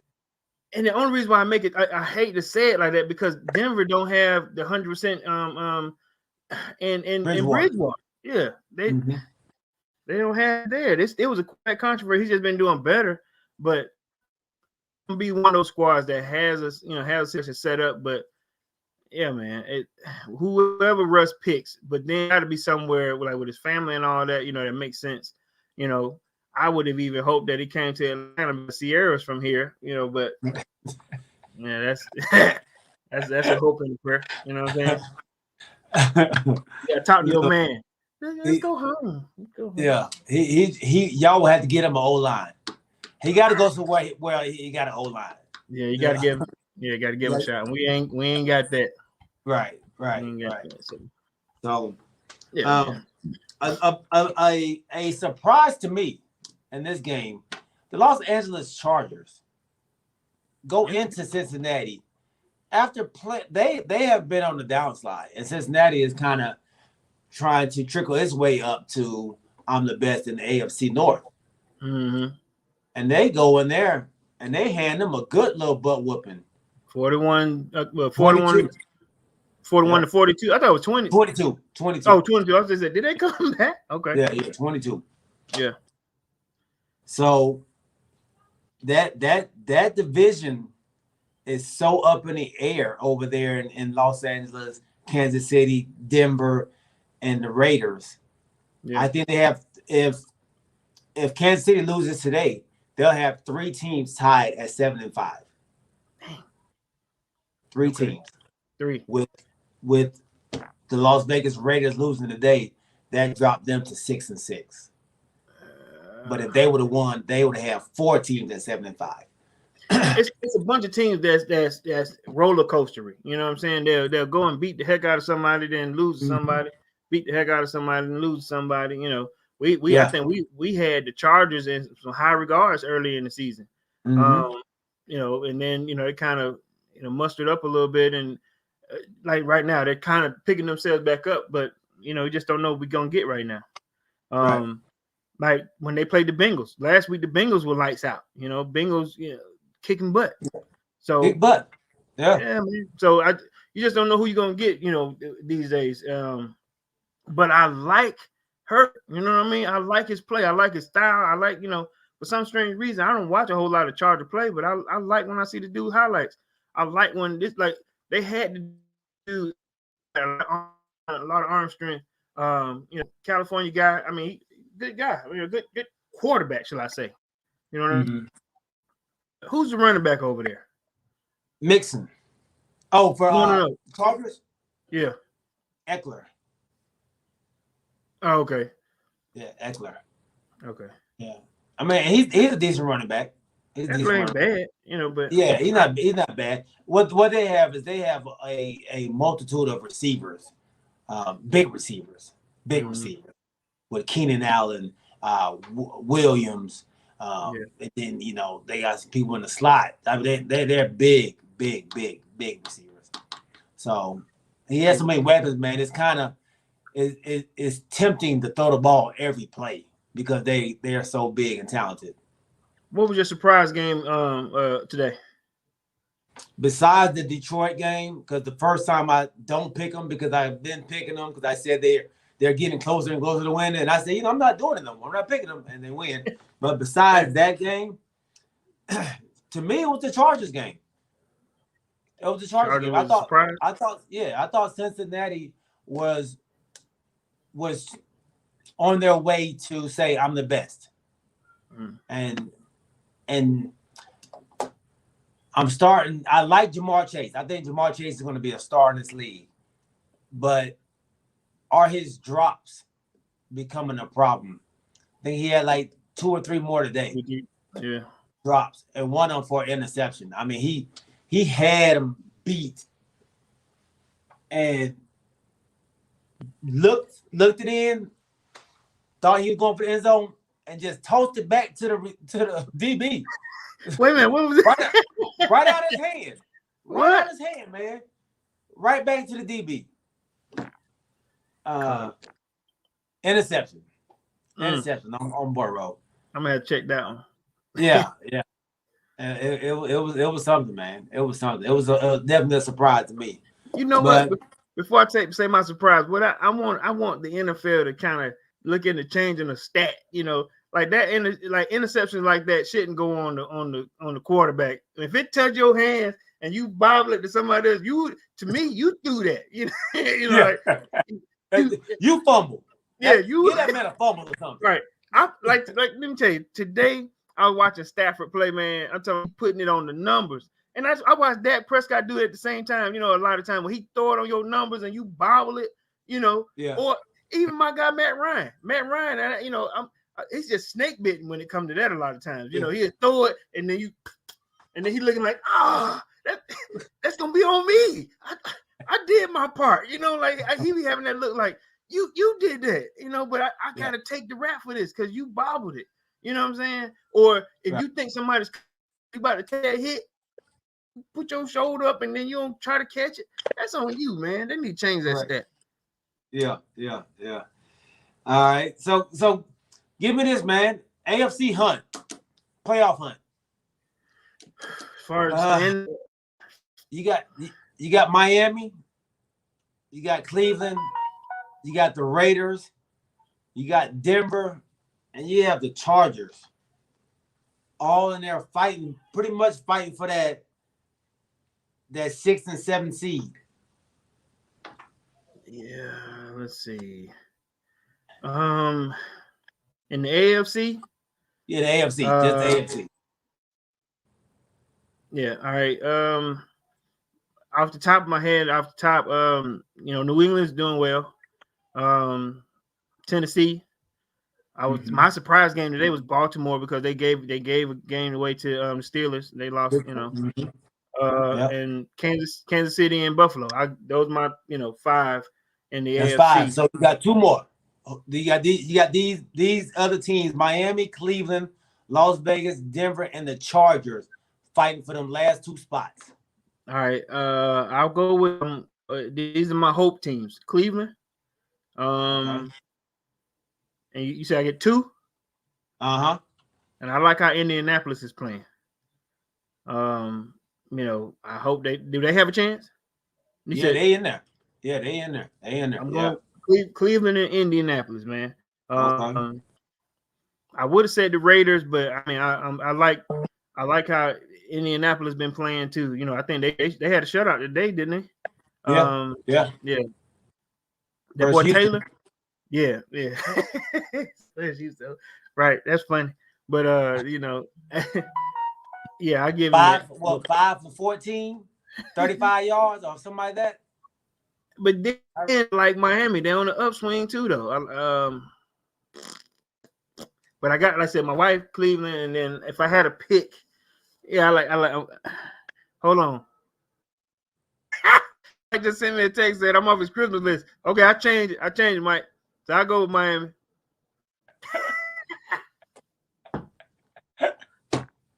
My bad, Mike. My bad. What Brandon Cleveland has been disappointing. They have been, but they got the potential to do it, man. They can do it, bro. I like when Chubb is in the game, man. They've been playing well. And honestly, Tua hasn't been losing the game.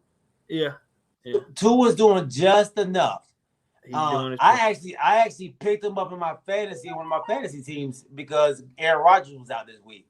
And he gave me 40 points. Filled in 40. Okay. 40. Yeah. I mean, this league, you get a lot of points for quarterbacks, but he did well. I think he threw for like 290 or 280 or something, 2 touchdowns, no interceptions.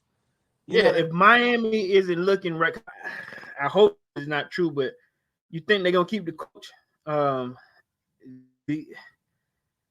Is he guaranteed the next year? Are they gonna fire him? I think he should be. I think he should be.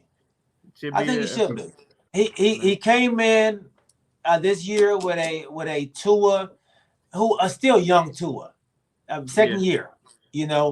I think you still have to stick with him because Brian Flores has them boys playing. Last year 10-6. Yeah. This year, they're what 6-5. They're on the cusp of doing another 10. 10 out this year. Yeah. So they're right where where they can make a run for it. So I think you stay with him, man. He has them boys playing hard. Anytime you get a team that plays for the coach, I don't think you make a change. Yeah. And I'm sorry, they're 6-7. So they're on a 5 and they've been. I think they're 5 in a row right now. Yeah, 5 in a row. 5 in a row. Yeah, 5 in a row. So definitely stay with them, man. Definitely stay with them.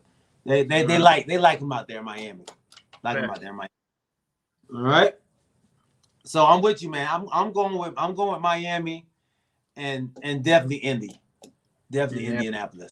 I like what Indianapolis is doing with the running game. That Jonathan Taylor is a madman out there. Beast. Yeah, man. Beast. Yes, he will probably end up being the NFL rushing leader at the end of the season. My guy Zeke is playing with a bad knee. He ain't gonna be able to finish it out. But I like what he's doing out there. I like what they're doing with Jonathan Taylor and Nyheim Hines, that dynamic duo over there. And then Carson Wentz playing under Frank Reich, where he won his Super Bowl with. There you go. He's doing a lot better. He's doing a lot better. His turnovers are not like they were. He's not turning the ball over.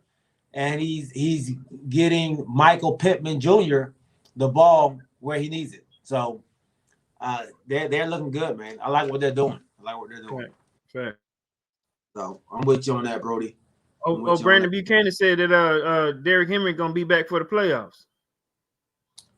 Have you heard anything about that? That's it.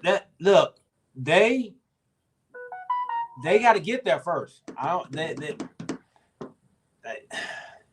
They're another team that's up and down, like you said.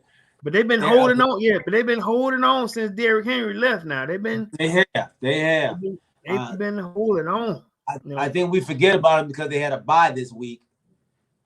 But they still up there. They still, like you said, they're still. I mean, I'm not talking about up there. They 8-4. Yeah, I'm fighting them for real. They're 8-4. Yeah, so yeah, they up there. Yeah, because I guess you look at without looking at their record, you think they're having a bad season now without Henry. You know, because they've had bad losses. Yeah, Jacksonville, the Jets. Right. You know what I mean? Like, Tennessee is horrible, but then you look up. Oh, they 8-4. Yeah. Okay. 8-4. A quiet 8-4 since Derrick Henry left. Right. Facts. Brandon, he said, you heard it here first. I got you. You heard it here first. All right, Brandon. Brandon got the inside scoop. You know he knows somebody in Tennessee. Hey, boy. He got the inside scoop. That boy D-Hen all the way. Back to you, Brandon. Just like Georgia had one bad loss. Let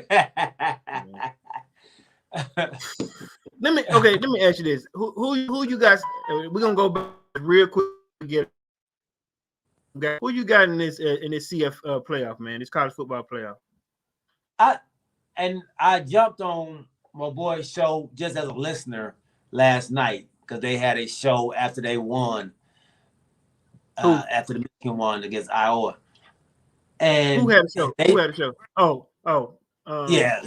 Zach at A to Z Media. They had a show on Twitter last night. So I jumped on, listened to it or whatever. And they were saying, that they felt like Michigan probably should have went up to number 1 and end up playing Cincinnati and then let Alabama and Georgia play again. I was like, nah, that ain't gonna happen. Now, they're gonna move give you an opportunity. We didn't give you an opportunity to say your piece because I know it got a little heated with all that. But you tell me your thoughts on it before we do it. I think Georgia is, and I've always said I thought Georgia was the best team in the country. Okay. I think playing Alabama is just how they started out is how they have to finish. I think they thought they threw a haymaker. I thought they said we threw them 10 zip. We knocked them out. And then when Alabama fought back, they didn't respond. 24 points in the second 24 quarter. Points after that. So they don't have that same fear with anybody else. Right. They're not going to have that same fear with Michigan. They're not going to have that same fear with Cincinnati. I knew that they weren't going to put Alabama at 2 and Michigan up there. There's going to be Alabama, Cincy, Michigan, Georgia. I think Georgia's the better team. I think Georgia's going to beat Michigan. I think it's going to be a good game, but I think Georgia's going to beat Michigan. I think them not being able to run, because they're not going to be able to run on Georgia. I think that's going to be a problem. I think it's going to be a problem. That was my point. Bryce Young, though he's a true freshman, that kid, I mean, in halftime he had 380 yards. Yeah. At half. At halftime. Yeah. We didn't have it. When you can't stop him from running and he's able to throw. And I didn't realize how dynamic those two receivers were because Alabama has struggled so much this year. Yeah, number 1 Williams and number 8 was it Mitchum? Yeah, Meacham. Yeah, those boys are good, man. Williams is lightning fast. Dog. Yeah. So I don't see another team doing what Alabama did to Georgia, man. So I got Georgia, and I got Alabama again in the championship game. In the championship. And it's a championship game. I don't see Cincinnati doing anything with Alabama, honestly. And let me ask you, and let me say this too, man. Why are we missing? Well, when I talk to my man Prince, and even Zach, if you listen to Zach, we got to get back into this. When I'm going over stats versus when Prince go, they were ranked number 2 and they were number 3 and they were not. No, they weren't, man. Listen to me. All I'm saying is I'm not saying that Michigan doesn't deserve to be there. What I felt in my heart was when we lost to Alabama, if you decided to put Alabama number 1, Georgia should be number 2 because that's the only team we lost to. And when you play against 7 ranked teams, that means a little something. And when I use the stat that Michigan up into 5 games, all right, they were going up in the stat line. They were going up in the ranking, should I say? But it didn't play to. And we had talked about this before. I know you and I we're going through this thing, even with Prince. Team wasn't ranked, Prince. That team wasn't ranked, Prince. I'm glad they're here. I'm glad the squad is here. But why doesn't it not make sense when I say that Georgia has played against, what is it, Venables leaving Clemson? Oh, okay. That's the offensive coordinator, right? At Clemson? Brent Venables? Clemson going to Oklahoma. What is it, OC? I think that's the offensive coordinator. I think it is. Okay. He's taking the Oklahoma job. Okay. But yeah, let's say when you talk, like I said, I'm just trying to be fair here. Alabama team, when you talking about the SEC, when they play Auburn, when they play Georgia, when they play, Texas A&M, we play. Our conference is tough. So when you just say y'all don't play nobody but yourselves, because the SEC is a tough conference. But it does, like, there was a time when, like you said, when you went up against a Florida State, you knew you had some trouble. But at the same time, it got to build up or got to come back around to it again. But needless to say, we're not there. But right now, it's SEC time. Alabama is the blueprint. It's like the ACC in basketball. Oh yeah. Yeah. You playing the top dogs every time you play in the ACC. Absolutely. Yeah. So that's all it is. But yeah, so that's what I see, man. And I know Michigan fans, they're excited. They're excited about, they beat Ohio State. They haven't beat Ohio State in forever. Yeah, so it's been a while. Yeah, and then they didn't have a letdown against Iowa, even though Iowa is not the cream of the crop, but they're still a ranked team. What are they ranked? What are they ranked? Like 13 or something like that. Okay. Or they might have been 9, but I Prince can't said remember. 3. My man said. Yeah. We know that ain't 3. Yeah. Okay. Yeah. So they were number 3. Yeah. No. Yeah. No. they were never number 3. Did you hear him when he said 3 though? I was number 3. Yeah. Yeah. And I know both me and you looking like no. Yeah. No, but they handled them with ease. Sure. I'm trying to figure out why Ohio. Well, how many losses Ohio State had? 2. 2. How many Iowa have? 2. 1. They had 1. Okay. 1 loss. I think because on that conference, I think it was 1 loss. Whenever me and Zach was talking about it before, he said his dad is a fan or something like that, but I think it was 1. Let me check to make sure. I want to give you. They were ranked 13. I'm sorry. They were 10-3. 3 losses. They had 3. 3 losses. 3 losses. Yep. Yeah. Iowa 10-3. So, but they were in the Big Ten West or something like that. So that's how they met up.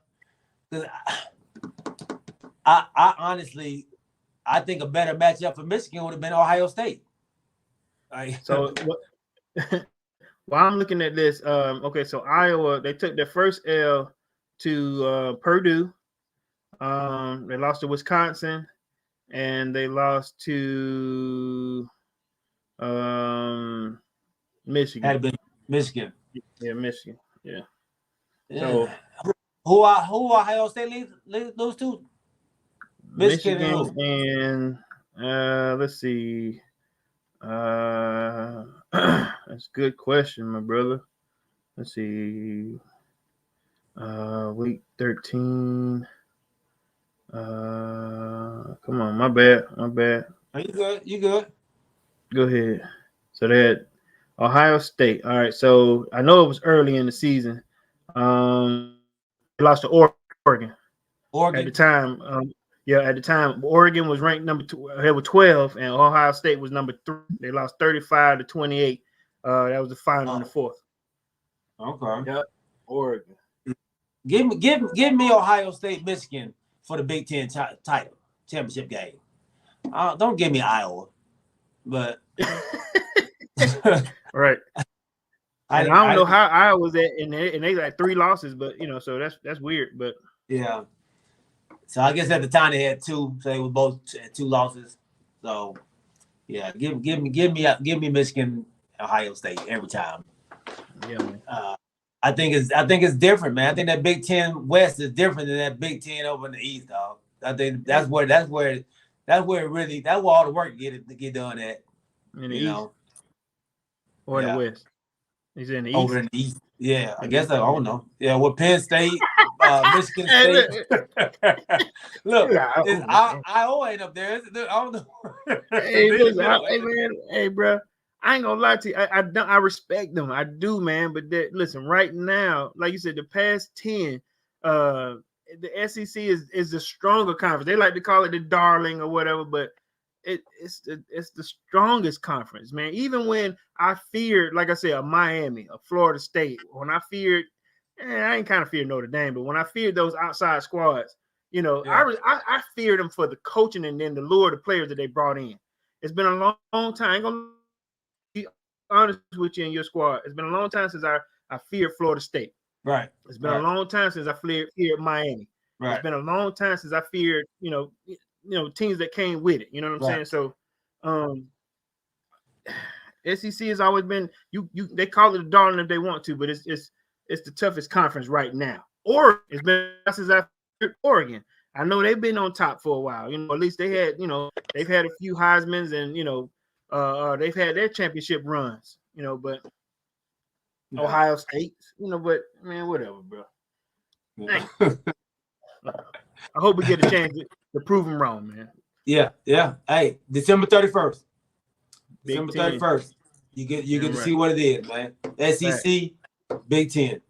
SEC, Big Ten. They got a lot of time to get, get healthy, get right, and figure this thing out, So yeah. Hey, before we get off, man, let me tell y'all, man, this AFC West, that's a tough division.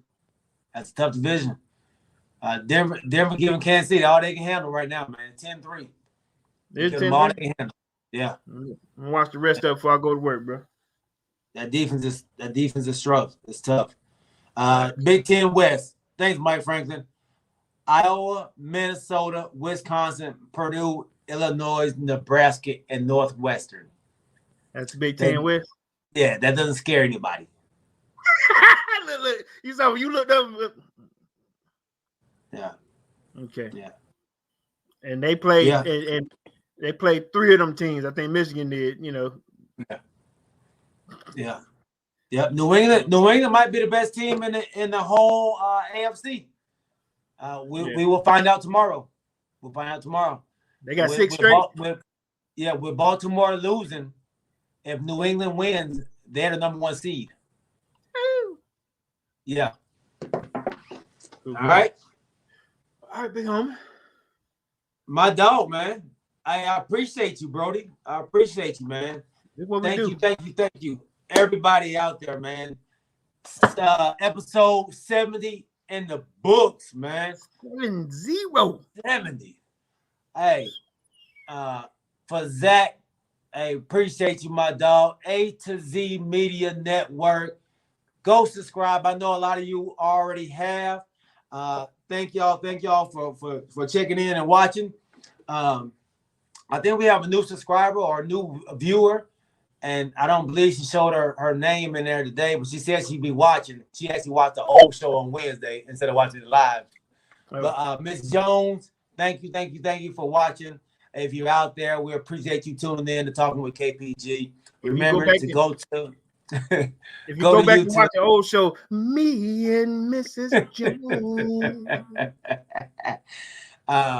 It doesn't cost anything. That's right. All right. It don't cost anything to subscribe to the show, man. We appreciate each and every one of you all, man, for liking, subscribing, and jumping in on the chat. Chuck Littlejohn, Mike Franklin, Brandon Buchanan, James Littlejohn. That was it. That was it. Seemed like a lot because we was all chit chatting in it. But hey, I appreciate y'all, man. We appreciate y'all, man. We'll see y'all on Wednesday, 8:00. Hopefully, I'll be off on time. You know, it's peak season, so. My dog Kamarie, I saw you out there, Brody. Appreciate you, man. Appreciate you. My dog Kamarie White, man, he has a podcast as well out on all the social media outlets, all the podcast outlets. It's called His and Hers Podcast. Check it out, man. It's him and his wife. Crack you up, man. They'll crack you up. Is it still? Are they still doing that Unclever Brilliance? Nah, Unclever Brilliance, man. They didn't kick that to the curb, man. They're not doing that. Okay. Yeah, they're not doing that anymore. But definitely appreciate y'all, man, for rocking with us. We love y'all. We'll see you Wednesday, 8:00. For my boy Prince, for Zach, for my boy Corey. We love y'all, man. We out. Peace. We've been going on an hour and 51 minutes. Good Lord. Yeah, you know we do that all the time, bro. We gotta get better. Hey, normally somebody come in and tell us something. Somebody got to say something, dog. I know, right? I'm gonna try to do better.